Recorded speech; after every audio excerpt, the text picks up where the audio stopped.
오늘 함께 살펴볼 말씀은 사도행전 5장 38절, 39절 말씀입니다. 제가 봉독하겠습니다. 이제 내가 너희에게 말하노니 이 사람들을 상관 말고 버려두라. 이 사상과 소행이 사람에게로서 났으면 무너질 것이요. 만일 하나님께로서 났으면 너희가 저희를 무너뜨릴 수 없겠고 도리어 하나님을 대적하는 자가 될까 하노라 하니. 사도행전 5장의 말씀인데요. 사도행전 5장은 이제 사도행전 2장의 오순절의 사건 직후에 교회에 어떤 일이 있었는지를 사실적으로 이제 기술하고 있는 이야기에 연속된 기록이 되겠습니다. 당시 1세기 교회, 성령이 충만했던 예루살렘 교회의 안팎의 사정을 자세히 알려주고 있습니다. 성령이 뜨겁게 역사했기 때문에 오순절 성령의 이른배 역사로 교회는 회개한 죄인들로 가득했어요. 빈자리가 없이 터질 만큼 이제 회개한 죄인들로 가득했습니다. 그리고 모인 그들은 사람들이 많이 모이면 말이 많아지는데 이때는 문제가 없었던 것은 아닙니다만은 매우 아름답고 이상적인 공동체를 이제 꾸려 나가기를 시작했어요. 이제 보통 사회가 어려운 여러 가지 이유 중에 하나는 뭐냐면 이제 차별과 불평등 때문인데 1세기 교회는 많이 가진 부자들이 적게 가진 가난한 사람들을 위해서 자신의 재산을 아낌없이 나눴습니다. 뭐 가족 같은 거였어요, 거의. 아버지가 월급을 받아서 혼자 쓰지 않고 당연히 아내에게 주고 자녀들은 그걸 가지고 공부도 하고 이제 용돈을 쓰는 것처럼 이 부자가 가진 돈이 교회라고 하는 울타리 안에서 이제 신앙 공동체가 가족처럼 됐습니다. 네 것 내 것 없이 나누게 되었어요. 필요한 사람들이 주인이었습니다. 소유의 경계가 허물어졌습니다. 탐욕이 극복된 것 같이 보였어요. 아주 짧은 시간이었습니다만은 1세기 예루살렘 교회는 이제 탐욕이 거의 이제 발을 들여놓지 못할 만큼 이상적인 공동체의 모습을 우리에게 보여주었습니다. 사도들은 성령의 역사로 병자를 고쳤고요. 이적을 행했습니다. 또 그것에 따라서 믿는 사람들의 수가 점점 더 늘어났습니다. 하지만 성령이 아무리 충만히 역사했던 초대교회라 할지라도 이 땅의 교회는 하늘이 아니었어요. 완전하지는 못했습니다. 아나니아와 삽비라의 모습은 성령이 충만한 가운데에서도 인간이 얼만큼 하나님을 속이고 또 거짓말을 할 수 있는지를 이제 보여줍니다. 안타까운 모습이죠. 가장 거룩한 교회가 이제 가장 이제 치욕스러운 모습을 함께 담고 있었다는 것입니다. 아나니아와 삽비라는 두 부부는 3시간 간격으로 이제 하나님을 속인 것 때문에 심판을 받게 됩니다. 여러분, 우리가 이제 이전까지의 상황이 대충 이제 이런 것인데, 베드로가 교훈을 전하고 하나님 말씀을 전했을 때 남편과 아내가 3시간 간격으로 즉사했어요. 그래서 이제 장사를 치렀다고 성경이 말합니다. 하나님을 믿는 사람들 보기엔 그것이 하나님의 역사인데요. 사도들의 이 귀한 사역을 비난하는 사람들의 눈에 보기에는 아나니아 삽비라를 누가 죽인 거예요? 사도가 죽인 겁니다. 그렇게 보였어요. 외부 사람들은 그렇게 공격을 한 거예요.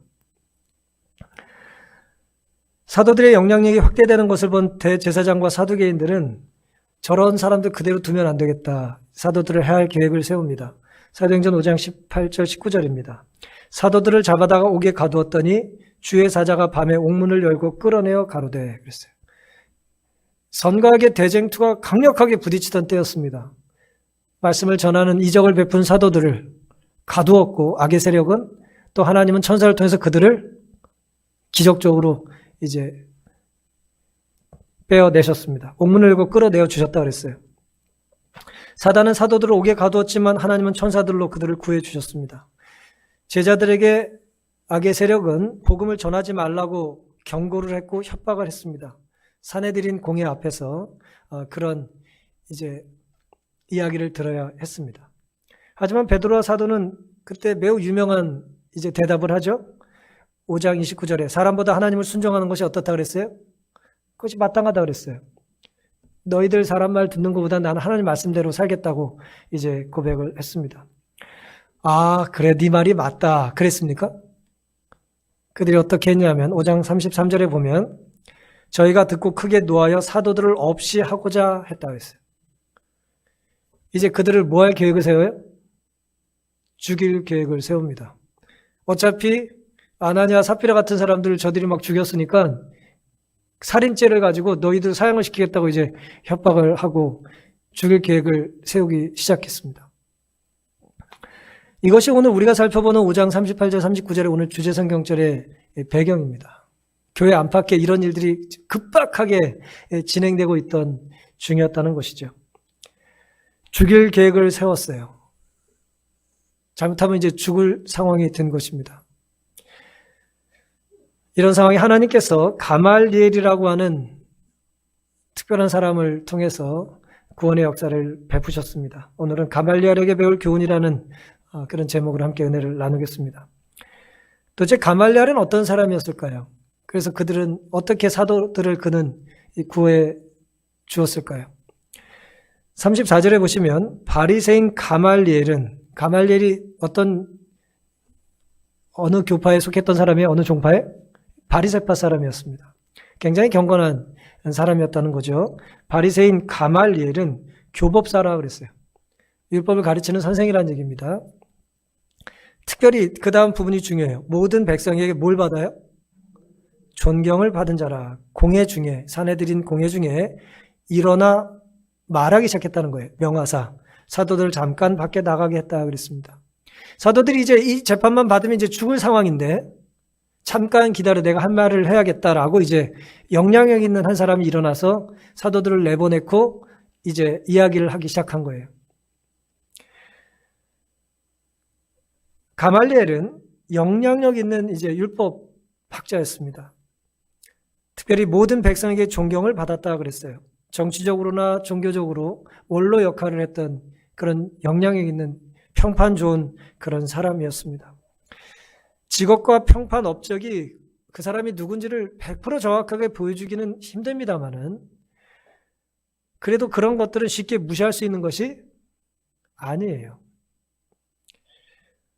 우리가 살다 보면 살아온 과거로만 평가를 받아야 될 때가 있죠. 이제 오늘을 우리가 살고 있는데 오늘의 우리의 삶이 아니라 어제까지의 나의 삶으로만 내가 평가받아야 될 때가 있습니까? 좀 억울할 수는 있겠지만 그건 만회할 수가 없으니까요. 바꿀 수가 없으니까 내가 살아온 과거의 삶으로만 내가 평가받을 때가 있어요. 그렇죠? 어떻게 보면 그것이 합리적이지 않을 수도 있지만 반대로 생각하면 굉장히 합리적이에요. 우리는 그런 걸 이제 평판이라고 말합니다. 내가 오늘 잘 준비해서 나를 꾸밀 수가 없어요. 오늘 어떻게 대단히 나를 꾸밀 시간이 없어요. 그냥 어제까지로 끝났어요. 이 백인우라는 사람의 삶을 어제까지로 하나님께서 문을 닫으신 거예요. 그것이 내가 받을 점수인 거예요.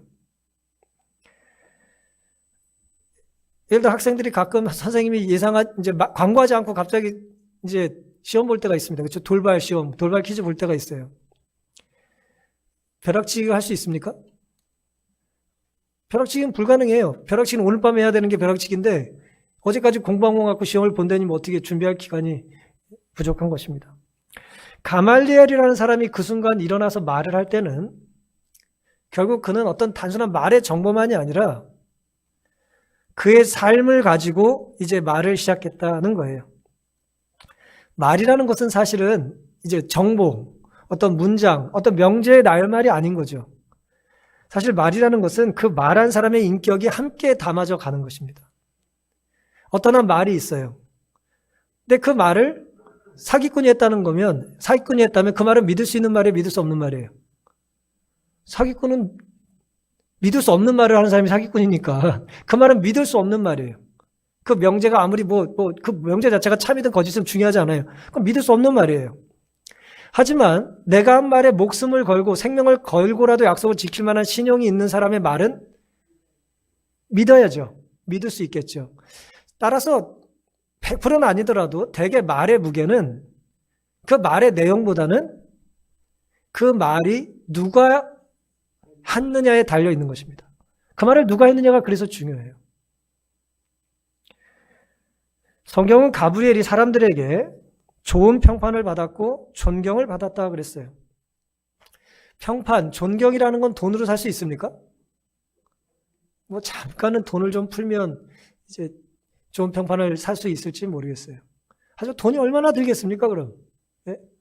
요즘 뭐 그 전기차 사장인가 저랑 나이가 똑같은 것 같은데 세계에서 제일 부자잖아요. 예? 뭐 얼마나 엉뚱한 소리를 잘하는지 모르겠어요. 재력 있고 세계 최고의 부자일지 모르지만 그 사람에 대한 삶의 무게를 다룰 때는 그의 언어가 비교적 가볍다고 이제 평가를 받지 않습니까? 돈으로 좋은 평판을 살 수 있는 건 아니에요. 그의 어떤 경제력은 혹은 미래를 내다보는 해안은 우리가 인정할지 모르지만 그의 말에 내 삶을 걸겠다. 그럴 수는 없는 것 아니겠어요? 협박으로 갈취했다면 어떻게 그것이 좋은 평판이 되겠습니까? 무력으로 뺏는다면 어떻게 좋은 사람이라는 평가를 들을 수 있겠냐는 것입니다. 우리가 살다 보면 어느 날 하루 오늘 좀 잘 살아보자 라는 마음으로 특별히 어느 날 하루는 잘 살 수 있을지 모르겠어요. 또 어느 특별한 장소에서는 내가 좀 이전과 다른 삶을 살 수 있을지 모르겠어요. 제가 이제 우리 학교 다니다 보면 이제 봉사대 같은 거 가지 않습니까? 그러면 봉사대 가면 사람이 학교 있을 때랑 달라요. 네, 달라요. 네가 그럴 줄 몰랐어 막 다른 모습이 있습니다. 또 해외 봉사라도 가면 또 달라요. 이렇게 그 안에 있는 어떤 잠재되어 있는 아름다운 모습들이죠. 뭐 그거 제가 잘못된 말씀을 드리는 것이 아니라 특정한 장소에서 특별한 기간 착하게 혹은 열심히 사는 것은 할 수 있어요. 하지만 늘 머리를 맞대고 사는 가족들과의 관계 속에서 동료와의 관계 속에서 이웃들과의 사이에서 좋은 평판을 꾸준히 듣는 것은 결코 쉬운 일이 아닙니다. 결코 쉬운 것이 아니에요. 그럼에도 불구하고 가말리엘은 바리새파의 율법학자로 사내들인의 공예원으로 특별히 바울의 스승으로 바울이 그의 문화생이었잖아요. 존경을 받았다 그랬어요. 특별히 이 사람은 힐렐이라고 하는 이스라엘 역사에 아주 위대한 이제 선생이 있는데 그분의 손자였습니다. 그리고 가말리엘은 보통 우리가 이제 유대인들을 선생님을 이제 랍비라고 부르잖아요. 랍비라는 얘기 이제 내 선생님이라는 뜻입니다. 근데 그거보다 더 존중을 하면 극존칭을 쓸 때는 이제 랍반이라는 말을 쓰는데 우리 선생이라는 뜻인데요. 이 랍반이라는 말을 처음으로 들었던 사람이 가말리엘이에요. 그러니까 이스라엘 역사에는 굉장히 위대한 사람입니다. 모세가 당연히 위대합니다만은 정말 어쨌든 모세만큼은 아니라 할지라도 이스라엘의 역사의 유대인들에게는 아주 존경을 받고 인정을 받는 그런 사람이었어요. 심지어 그가 죽고 나서는 이스라엘 사람들이 미시나라고 하는 글에서는 이렇게 기록을 했습니다. 랍반 가말리엘 장로가 죽음으로 인해서 율법의 영광은 중단됐다 그랬어요. 동시에 그 정결과 순결도 죽었다. 그렇게 기록을 했습니다. 그러니까 얼마나 이스라엘 사람들의 삶 속에 그가 율법을 구현하고 지키고 율법의 정신대로 살려고 애를 썼는지를 그렇게 존경하는 마음을 담아서 기록했다는 거예요. 참 좋은 말이죠. 그죠? 결국 그 사람이 어떤 사람인지는 죽어야 평가를 받는 건데 그 사람은 그렇게 아름답고 이제 선한 평가를 받았다는 것이죠. 제가 오늘 이 가말리엘이라는 사람의 말씀을 들으면서 이제 평판에 대한 이야기를 먼저 드린 이유는 우리의 삶에 있어서 평판은 중요할까요? 중요할까요? 근데 안타깝게도 이 평판은 말이에요. 내가 지금까지 살아온 곳의 평판이라는 거예요. 물론 지금 새롭게 이제 평판을 만들어갈 수도 있겠습니다만은 내가 살아온 날들의 평판이에요. 그런데 내 구원이 평판에 달렸나요? 구원이 평판에 달렸나요? 그렇진 않죠. 절대 그렇진 않아요. 내가 평판이 좋으면 구원받고 평판이 나쁘면 구원 못 받고 그러진 않아요. 하지만 구원이 내 평판에 달린 것은 아님에도 불구하고 확실히 좋은 평판을 받고 산다면 좋은 일을 수월하게 할 수 있을까요? 좋은 일을 수월하게 할 수 있습니다. 좋은 평판을 가진 사람이 말하면 사람들이 귀를 기울여 듣나요? 잘 듣습니다. 우리 이 일 좀 합시다. 누굴 좀 도와줍시다. 저는 그 일을 하려고 그러는데 같이 하실 분 있습니까? 라고 말할 때에 정말 선한 영향을 행사하는 좋은 평판을 가진 그런 사람의 삶에는 이 언어의 무게가 다르다는 것이죠. 내 삶의 이유와 목적이 사람들에게 좋은 평판을 받는 것일 필요는 없습니다만은 중요한 것은 내가 좋은 평판을 받는다면 누군가를 돕는 일에 요긴하게 사용되어질 수 있다는 것을 기억할 필요가 있는 것입니다. 오늘 내가 선하게 살고 내가 오늘 바람직하게 살면 내가 쌓은 좋은 선으로 나를 통해서 역사하시는 성령의 은혜로 나는 또다시 하나님의 사용되는 도구로 사용되질 가능성이 많은 것이죠. 우리가 모두에게 언제나 한결같이 아름다운 모습으로 보여지긴 쉽지 않다 할지라도 어느 누군가에게는 혹은 그의 삶에 결정적인 도움을 줄 수 있을 때는 내가 쌓은 평판이 적어도 문제가 되지 않으면 좋겠어요. 누가를 결정적으로 돕고 싶은데 네 말을 어떻게 믿어라는 말을 들으면 안 되지 않겠어요? 그래, 네 말이라면 내가 들어보겠다 라는 말을, 그런 신뢰를 얻을 수 있을 만한 사람이 우리 주변에 있어야 될 것이고, 우리가 참으로 예수님의 마음으로 그들을 사랑하고 섬긴다면 그는 우리의 삶의 태도를 보고도 하나님을 발견할 수 있는 그런 귀한 기회를 갖게 될 것입니다. 따라서 오늘 우리가 지금까지 어떻게 살았든 새로운 각오와 열심을 가지고 마치 가말리엘이 사람들에게 좋은 평판을 받았던 것처럼 우리 교회와 우리의 가정과 우리 개인의 삶이 하나님이 인도해 주심 따라 사는 것이 사실 좋은 평판이잖아요. 그래서 내 멋대로 사는 게 좋은 평판이 아니잖아요. 무슨 감옥에서 내가 무슨 뭐 전과 몇 범이라는 걸 자랑하는 사회 속에 우리가 사는 게 아니니까 일반적인 사회에 우린 보통 사람들이기 때문에 우리가 쌓은 선행이라는 것, 평판이라는 것은 결국 하나님의 뜻대로 살 이후의 보상이란 말이죠. 그래서 우리 모두의 삶이 좋은 평판을 받을 수 있는 아름다운 모습이 될 수 있기를 간절히 바랍니다. 그래서 우리가 몇 주 남지 않았어요. 우리가 이곳에서 예배드릴 날이.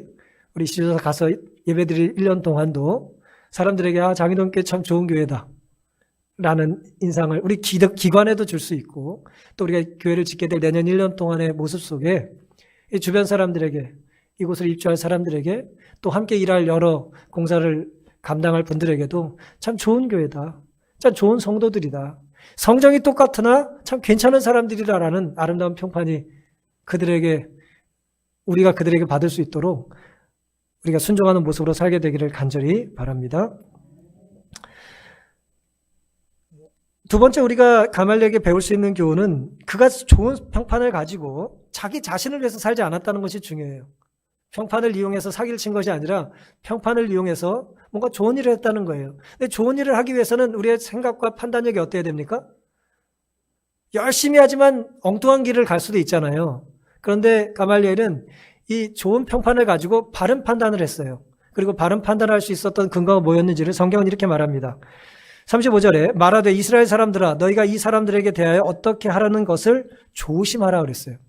일단 사내들인 회원들에게 이 원로 장로가 한마디를 하는 거예요. 우리가 조심해야 된다.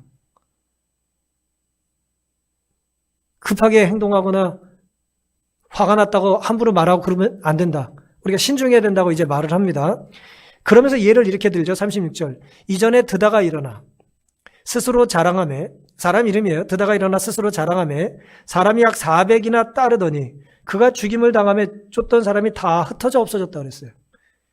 우린 잘 모르고 성경이 자세히 기록하고 있지는 않지만 드가라는 사람이 있었어요. 근데 이 사람이 어떤 형태로든지 이제 메시아라고, 자칭 메시아라고 행동하고 이제 유대인들을 선동했던 거예요. 가짜 메시아가 무척 많았으니까요. 이 사람이 어떤 삶이 매력이 있었겠죠. 강력한 어떤 메시아라고 하는, 자기가 메시아라고 하는 말로 추종자들이 몇 명이나 따랐어요? 400명이래요, 400명. 성공한 사람 아닙니까? 전 4명도 없는데. 400명이 그냥 뭐 한마디 하면 막, 드다가 한마디 하면 막 그냥 다 이사가고 막 다 뭐 모이고 뭐 걸기하고 그랬던 거예요. 그런데 그런 드다가 어떻게 됐어요? 어쨌든 로마 제국에서 이제 제거가 된 거죠. 그러자 다 추종자가 어떻게 됐어요? 다 뿔뿔이 흩어졌다는 거예요. 그 다음에 또 하나, 37절. 그 후 호적할 때에, 이제 로마가 가끔 호적을 했으니까요. 인구 조사를 했는데, 갈릴리 유다가 일어나 백성을 꿰어 쫓게 하다가 그도 망한 즉 쫓던 사람이 다 흩어졌다 그랬어요. 예수님의 제자 유다가 아니에요. 또 다른 사람이 이제 로마가 인구 조사를 이제 하니까 그것이 부당하다. 뭐 인두세 내는 것도 싫고, 뭐 징세도 싫다. 징병 가는 것도 싫다 그러면서 유대인들을 선동해가지고 또 뭐예요? 로마가 이제 대적을 한 거예요. 근데 이 유다가 또 어떻게 됐어요? 또 결국 쫓겨나고 죽게 됐더니 추종자들이 다 사라졌다는 거예요. 가말리엘은 사도들을 죽이자고 말하는 사내들인 사람들에게, 특별히 사두개인들에게 역사를 바로 쳐다보라고 말하는 거예요. 역사에 대한 올바른 판단과 통찰이 필요하다는 거예요. 화이트 그렇게 말씀하셨습니다만은 우리가 과거 살아온 날에 대한 제대로 된 통찰과 기억과 판단과 감사가 없으면 미래에 대한 올바른 견해를 우리가 타진해 나갈 수가 없는 거예요. 우리는 미래를 모르죠. 미래는 불안해요. 우리는 알지 못해요. 두렵습니다. 하지만 지난날 하나님께서 우리를 지켜주셨다는 걸 우리가 기억한다면, 오늘 장로님께서 기도하셨던 것처럼 구비구비 하나님께서 우리를 지켜주셨다는 것은 확실한가요? 분명한가요? 여러분 지금 이렇게 앉아 계신 것은 하나님이 지켜주셨다는 증거잖아요. 지난날 하나님이 우리를 지켜주셨다는 것이 확실하다면 앞으로 하나님이 나를 인도해 주실 것에 대한 확신을 안 가질 이유가 없잖아요. 그래서 지금 가말리엘은 역사를 이야기하고 있는 거예요. 두 사람을 빗대어서. 바른 판단을 하기 위해서는 역사에 대한 바른 통찰이 반드시 필요합니다. 지도자의 가장 큰 덕목 중에 하나가 역사에 대한 이해예요. 역사관은 굉장히 중요합니다. 단순한 정보를 암기하는 것이 중요한 게 아니라 그 역사를 통하여 면면히 하나님께서 어떻게 역사하셨는지를 확인하는 게 중요하단 말이죠. 전도서 1장 9절에는 이미 있던 것이 후에 다시 있겠고 이미 한 일을 후에 다시 할지라 해 아래는 새 것이 없다 그랬어요. 반복되는 역사 속에서 그 연약한 인간의 삶 속에 끊임없이 동일하게 역사하는 분이 누굽니까? 하나님이에요. 그런 어려움 속에 하나님이 역사하셨고 그런 불안함 속에 하나님께서 우리를 붙잡아 주셨다는 걸 기억하는 게 중요합니다. 뭔가 이루어질 것 같은 일들이 있었어요. 수백 명의 사람이 추종을 하고 뭔가 걸기를 하고 자유를 외치고 민족을 해방할 것까지 외쳤지만 시간이 지나니까 어떻게 됐어요? 죽으니까 사라졌다는 거 아니에요. 근데 놀랍게도 지금 성경에 자세히 기록하고 있지는 않지만 가말리엘은 무슨 얘기를 하고 싶은 것 같아요? 저 사도들이 추종하던 예수라는 사람도 죽었어요, 안 죽었어요? 죽었잖아요. 사내들이 어쨌든 죽인 거잖아요. 죽었잖아요. 근데 놀랍게도 죽으면 추종자들이 어떻게 해야 돼요? 다 흩어지고 사라지고 약화가 돼야 되는데 어찌된 영문이 이 사도들은 뭐예요? 죽음을 두려워하지 않고 계속해서 복음을 전하고 있다는 거예요. 그러니 자기가 이해하는 역사의 통찰 속에서 이 사람들은 그들과 같아야 달라요. 다르다는 걸 아는 거예요. 이 사람들 다르다. 뭔가 다르다 이 사람들은. 잘못됐다면 사라져야 정상인데 사라지질 않는다. 그 역동성이 영적인 어떤 영향력이 사라지지 않는다. 그러니 저들에 대하여 단죄하는 거에 있어서 뭐 해야 된다? 조심해야 된다는 거예요. 내가 잘 모르는 걸 속단하면요. 좋은 결정일 수가 없습니다. 그렇죠? 잘 모르는 걸 결정해놓고 잘했다라고 뭐 동물농장 무슨 동물들끼리 박수 치는 것도 아니고 말이에요. 그건 옳지가 않은 거죠. 그건 지혜로운 것도 아니고 공정할 수도 없습니다. 잠언 14장 29절에 노하기를 더디하는 자는 크게 명철하여도 마음이 조급한 자는 어리석음을 나타낸다 그랬어요. 노하기를 더디한다는 말. 노했을 때 천천히 하는 건 매우 힘들죠. 근데 어쨌든 성경은 뭐라고 말합니까? 그 사람은 명철한 사람이라고 말해요. 조급한 자는 어리석다고 말합니다. 잠언 29장 20절에는 언어에 조급한 사람을 보느냐? 그보다 미련한 자에게 내가 바랄 게 있다 그랬어요. 흥미롭게도 잠언은 말을 아무 생각 없이 하는 사람이 가장 미련하다는 거예요. 더 미련한 사람 있으면 데려와봐 라고 말하는 거예요. 디모데후서 3장에 보시면 말세에 일어날 일들에 대한 바울의 이제 권면이 이렇게 기록되어 있습니다. 내가 이것을 알라 말세에 고통하는 때가 이르리니. 지금 많이 고통스러우시다면 이제 말세인 거예요. 말세의 여러 특징들이 이렇습니다. 사람들은 자기를 사랑하며 자기를 사랑해요. 자기에게 아주 특심해. 얼마나 자기를 사랑하는지 모르겠어요. 그리고 3절 절제하지 못하고 사납다 그랬어요. 많이 사납습니까 요즘? 예? 사납지 않고 싸납죠. 사나워요. 그리고 4절 배반하여 팔며 조급하다 그랬어요. 이게 말세의 여러 특징들이에요. 그래서 이 바울의 여러 권면들을 그냥 크게 두 가지로 제가 정리를 하면 두 가지예요. 말세에는 분노하는 일이 잦을 거고 조급할 거라는 거예요. 두 가지가 같이 연결돼 있죠. 화가 나는데 어떻게 참겠습니까? 인내를 하겠어요? 화가 머리끝까지 났는데. 제가 지난주에 분노란 무엇인가라는 책을 좀 읽었는데요. 그 책에 바버라 로젠와인이라고 하는 이 역사학자가 이런 말을 써놨더라고요. 세네카도 석가모니도, 이 로마의 위대한 이제 법학자잖아요. 세네카도 또 석가모니도 화난 사람은 언제나 자기가 옳다고 생각한다는 사실을 알았다 그랬어요. 제가 이 말씀 읽고 이 글 읽고 참 딱 눈이 멈췄어요. 여러분, 화가 났을 때는 내가 옳다고 느껴요? 옳지 않다고 느껴요? 옳다고 느끼잖아요. 옳다가 느끼니까 화도 나고, 화가 났을 때는 무조건 옳아 내가. 그렇죠? 화난 사람 건드리면 안 돼요. 그 순간은 무조건 내가 옳아. 예? 화가 났을 때 한번 생각해 보세요. 저도 이 짧은 인생 살면서 이게 화가 났을 때가 있잖아요. 예? 좀 자주 화가 나는 편인데 그때는 항상 내가 옳다고 느끼는 거예요. 근데 아이러니하게도 내가 옳다고 생각하는 그 화났을 때 내가 내리는 결정이나 말이나 태도는 역설적으로 옳아요, 옳지 않아요? 옳지 않다는 것이 문제예요. 화가 났을 때는 내가 옳다고 느끼는데 사실 그때 표하는 말이나 행동과 태도와 결론은 결국 옳지 않게 나온다는 거죠. 지금 사도들을 죽이고 싶어하는 이 사두개인들은 분노했습니다. 그들의 판단이 옳을까요? 옳을 수가 없는 거죠. 오히려 옳은 판단은 누가 내리고 있습니까? 가말리엘이 신중해야 된다. 역사를 보자.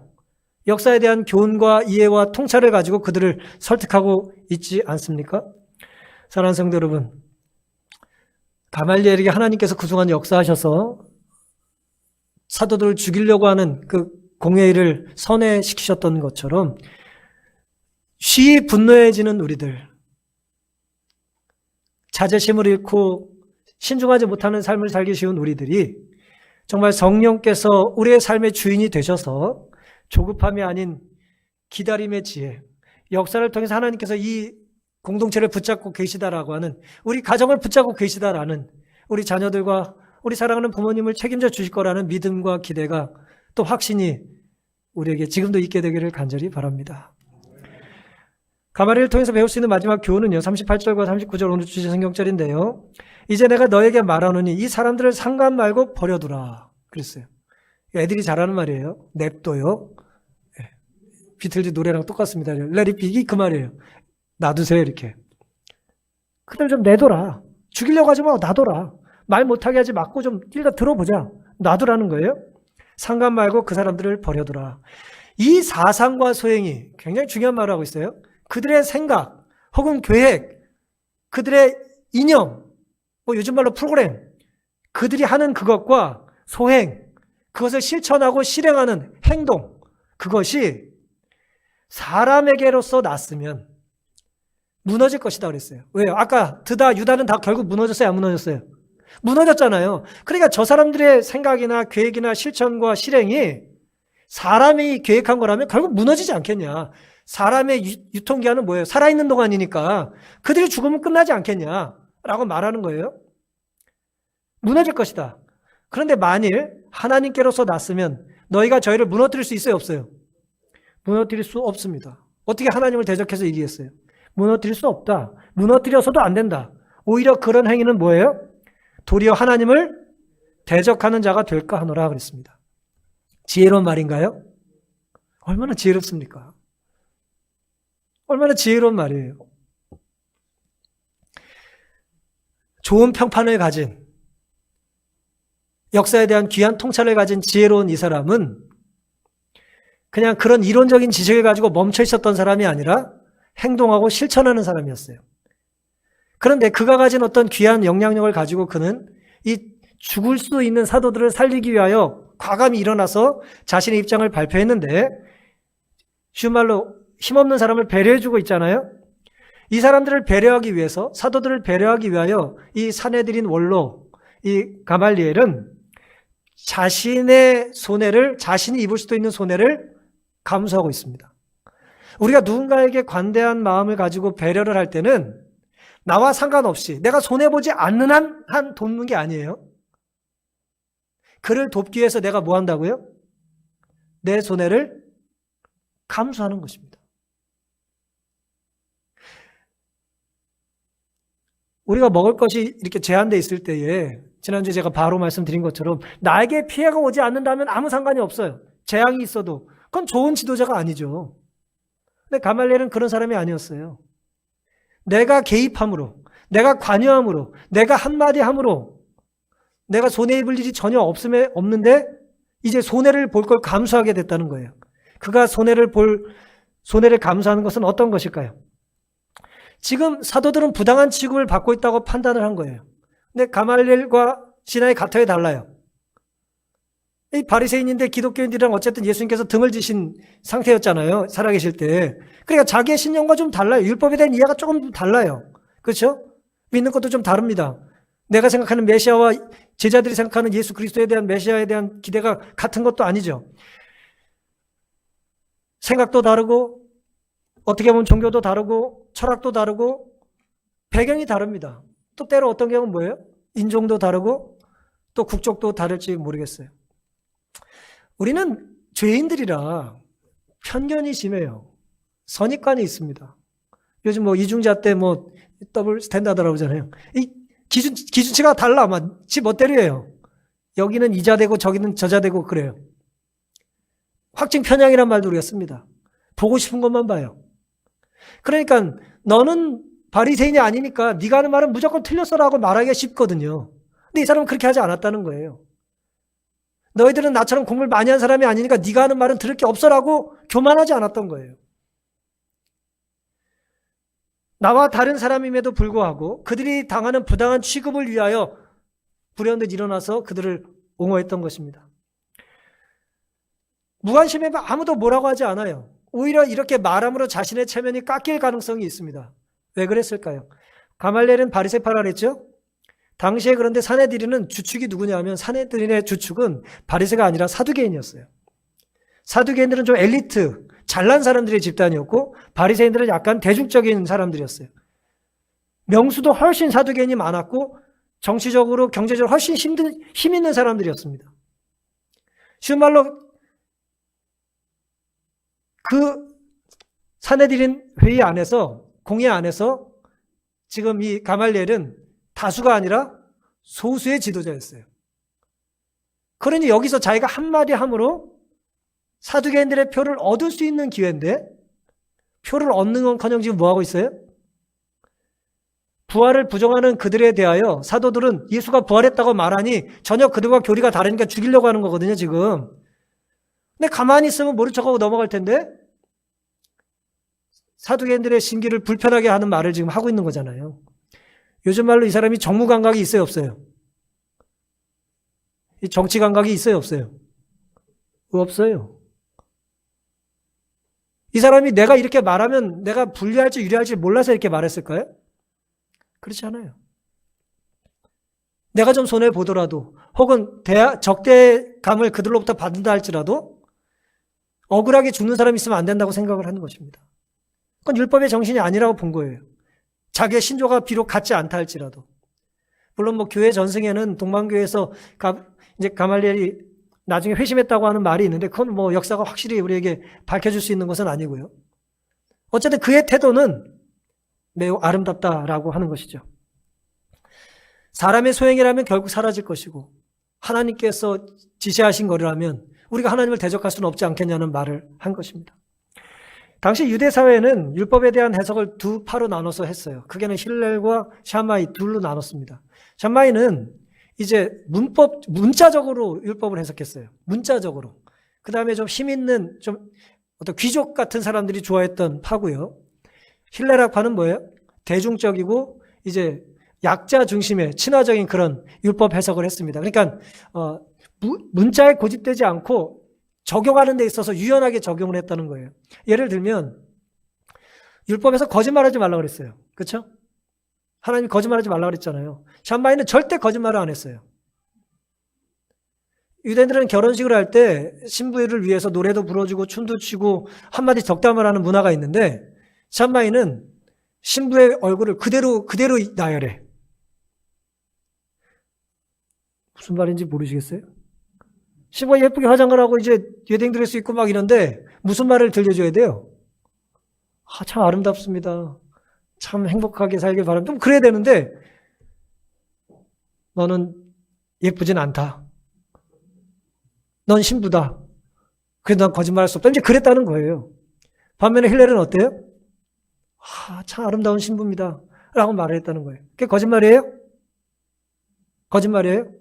샤마이는 그걸 거짓말이라고 보고 힐렐은 그건 거짓말이 아니라 그 상황에 그가 듣고 싶어하는 아름답다는 말을 해주는 것은 율법의 정신과 부합하다고 보는 것이죠. 제가 말씀을 드리는 이유는 가말리엘은 샤마이 학파일까요? 힐렐 학파일까요? 당연히 힐렐이죠. 힐렐이 가말리엘의 할아버지예요.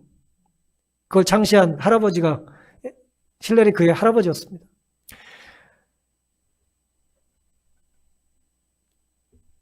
가말리엘이 그렇게 말한 것 때문에 아마 어쩌면 사두개인들로부터 당신은 대체 누구 편이냐고, 당신은 예수의 제자냐고 하는 불필요한 오명이나 이제 불명예를 감수해야 됐을지도 모릅니다. 우리가 누군가를 배려하기 위해서는 내가 손해볼 걸 뭐 해야 한다고요? 감수해야 될 수 있는 것입니다. 우리가 하나님의 자녀로 부름받고 때로 하나님께서 우리에게 뭔가를 맡겨주실 때 그걸 받아들일 때는 사실은 내게 이익이 있기 위해 이익을 얻으려고 하는 게 아니죠. 우리 교회 비즈니스 하려고 하는 게 아니잖아요. 그렇죠? 내가 하나님께 뭘 드릴 수 있을까? 혹은 이 공동체에서 나에게 원하는 게 뭘까? 내가 잘해서가 아니라 내가 못하는 걸 하는 것도 희생이잖아요. 그것도 순종이지 않습니까? 이제 그런 마음이 우리에게도 필요하지 않겠냐는 것이죠. 그래서 가말리엘은 오늘 우리에게 몇 가지 아름다운 삶의 모범을 보여줍니다. 우리가 부족하나마 내가 최선을 다하여 바르게 신실하게 살아서 좋은 평판을 얻어야 될 이유는 내가 좋은 평판을 얻음으로 나는 그 일을 통해서 적어도 누군가를 뭐 할 수 있어요? 도울 수 있고 누군가를 살릴 수도 있어요. 그러면서 우리가 바르게 잘 살아야 되는 것입니다. 그리고 역사에 대한 지혜를 얻는 것이 왜 필요하냐? 결국 역사는 하나님께서 인도해 주셨다는 섭리니까 그것에 대한 바른 이해와 통찰을 통해서 우리는 겸손해질 수 있습니다. 내가 많이 알고 잘났다고 말하지만 사실은 뭐예요? 우리가 얼마나 부족한지를 보여주는 게 역사 아닙니까? 그렇죠? 우린 겸손해야 되고 하나님을 만나야 되는 것이죠. 그리고 겸손한 마음으로 하나님을 만나게 된다면 우리는 누군가의 삶에 배려심을 가지고 도울 수 있게 된다는 것입니다. 우리 모두 이런 삶의 태도가 있게 되기를 간절히 바랍니다. 제가 좋아하는 작가 중에 이제 박동규라고 하는 분이 있는데요. 이제 박목월 시인의 아들이죠. 제가 몇 번 이분 글을 읽어드린 적이 있는데 여기서 읽어드린 적이 있는지 잘 모르겠어요. 이분이 이제 자기 어린 시절에 6살 때, 이분이 39년생이니까 6살이면 이제 45년, 1945년 그 즈음이에요. 6살 때 눈이 펑펑 내리던 날 밤에 대한 이야기를 그가 이렇게 기록한 일이 있습니다. 아버지가 시인이니까 글을 쓰고 싶어 하셨는데 그날 눈이 펑펑 내리던 밤에 저녁을 다 드시고 이제 글을 쓰기 위해서 이제 상을 가져오라고 그랬대요. 근데 그때는 책상이 없어가지고 밥상이 곧 책상이었어요. 그래서 밥을 먹을 때까지는 이제 책상이 없는 거죠. 그래서 이제 책상을 갖고 오고 연필을 깎기 시작하자 어머니는 이제 밥상을 닦아서 책상으로 아버지에게 갖다 주고 원고지 올려놓고 글을 쓰기 시작하자 이 박동규 교수가 이제 6살 때인데 3달 된 동생이 있었대요. 같이 하나 동생이 있었는데 엄마가 그 아이를 업고 포대기를 안고 이불을 뒤집어 쓰고 이제 나가면서 옆집에 가서 놀다 오겠다 그러면서 이제 저녁밥을 먹고 나간 거예요. 단칸방에 남편이 글 쓰는데 방해가 될까봐 애가 울면 안 되잖아요. 그런데 아버지가 옆에서 글을 쓰고 있고 어느 순간 잠이 들었는데 잠을 자다 보니 아버지가 깨우는 거예요. 눈을 떴더니 통행금지 시간이 다 되어 가니까 내 어머니가 아직 들어오지 않았는데 가서 엄마를 좀 찾아봐라 그리고 내보낸 거예요. 아무리 생각해도 지금 저는 이해가 안 가는 게 눈이 오는 밤에 자기가 나가지 무슨 뭐 아들을 깨워서 내보냅니까? 옛날엔 그랬어요. 예. 어쨌든 얘가 또 착해가지고 자다 말고 일어나서 이제 엄마를 찾으러 나갑니다. 털모자 뒤집어 쓰고 나갔더니 눈이 무릎까지 왔대. 애 무릎까지 온 거예요. 거기를 이제 눈을 헤치면서 이제 나가고 있는데 펑펑 눈이 내리는데 아무리 찾아도 엄마가 없어요. 그러다가 생각이 나기를 엄마가 저 아랫동네 사는 친한 아줌마네 갔을지 모르겠다 그러고 이제 그쪽으로 가는데 전봇대를 지나서 이제 가려고 하는데 그 전봇대 옆에 엄청난 눈사람이 있더래요. 그 밤에 이만한 눈사람이 이렇게 있더래요. 아무 생각 없이 눈사람 곁을 지나서 이제 가래 아줌마 집으로 가는데 뒤에서 동규야 부르더래요. 그 누군가 이 밤에 날 부르나 그러고 봤더니 눈을 철철 맞고 서 있는 그 눈사람이 엄마였어요. 엄마가 아들을 부르는 거예요. 보자기를 이렇게 쓰고 너 어디 가니? 이렇게 묻더래요. 그러니까 엄마한테 엄마 찾아오라고 아빠가 심부름시켜서 가고 있다고 이제 대답을 했어요. 그랬더니 엄마가 귀에다 이렇게 묻더래요. 아버지 글 다 썼어? 그렇게 묻더라는 거예요. 그래서 고개를 까닥였더니 이제 그 말을 듣고 이제 집에 엄마랑 들어왔다는 것입니다.